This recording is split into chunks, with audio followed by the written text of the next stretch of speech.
Le chrétien jouisseur. Vous allez me dire, oh ben c'est un petit peu gonflé là le terme que tu utilises. Ben non. Le chrétien jouisseur. Il jouit. Il est à la recherche d'un orgasme spirituel. Pardonnez-moi si je vous choque. Et je sais que je vous choque. Mais c'est exprès que je vous choque. Il est à la recherche de cette sensation unique et exceptionnelle d'une visitation de l'Esprit de Dieu, après quoi il sera dans la plénitude à vie. Du moins, c'est ce qu'il croit. Vous savez, la vie chrétienne, c'est un perpétuel recommencement. Chaque jour, je recommence à vivre pour Dieu. Chaque matin, je me redonne à Dieu. C'est pas une fois pour toutes. Oui, certes, il y a la conversion définitive, une fois pour toutes. Oui, il y a le baptême, etc., etc.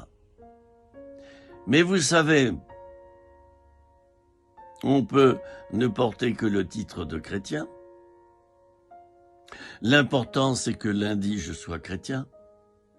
Dans les faits, dans les actes. Que mardi, je sois chrétien. Que mercredi, je sois chrétien. Que jeudi, je sois chrétien. Vendredi, samedi, que je sois chrétien. Et dimanche, alors le summum, je vais pouvoir apparaître en costume cravate. Tout le monde bien habillé, l'épouse, le mari, les enfants. On est venu adorer Dieu. On va donner une dîme sonnante et trébuchante. Vous savez, il y a beaucoup d'humour dans ce que je vous dis en ce moment. Ne le prenez pas mal, c'est un espèce de pamphlet. C'est fait exprès pour vous remettre en question. Il n'y a aucune méchanceté derrière mes paroles. Je dis ça au passage pour ceux qui auraient peut-être l'esprit tourné un peu différemment. Le chrétien jouisseur, toujours à la recherche d'émotions nouvelles, d'orgasmes nouveaux, de drogues spirituelles nouvelles. Oh, j'ai été touché par Dieu aujourd'hui comme jamais dans ma vie. Oh, j'ai été touché par Dieu le mois dernier d'une telle manière que je suis tombé à terre et que j'y suis resté des heures. Ça a marqué ma vie jusqu'à la fin de mes jours. Désormais, je ne désobéirai plus. Désormais, je serai tout entier au Seigneur. Mon fils, ma fille, spirituel, si tu es à la recherche d'émotions,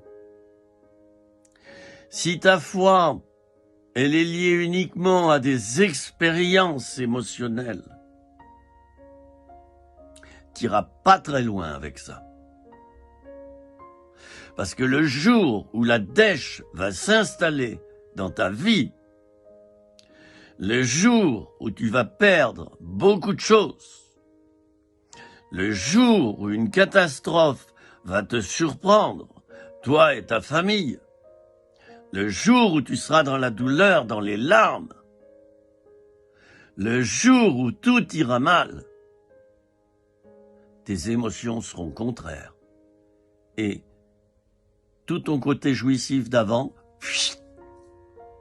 il partira en fumée. Alors ne sois pas le chrétien des émotions, le chrétien jouisseur. Sois le chrétien profond, attaché à la parole de Dieu, basé sur le roc, ayant des fondations solides le chrétien qui, en tout temps, a la paix, soit en période de tempête, soit par beau temps. C'était quelques minutes, rien que pour toi. À bientôt, cher ami, je t'aime.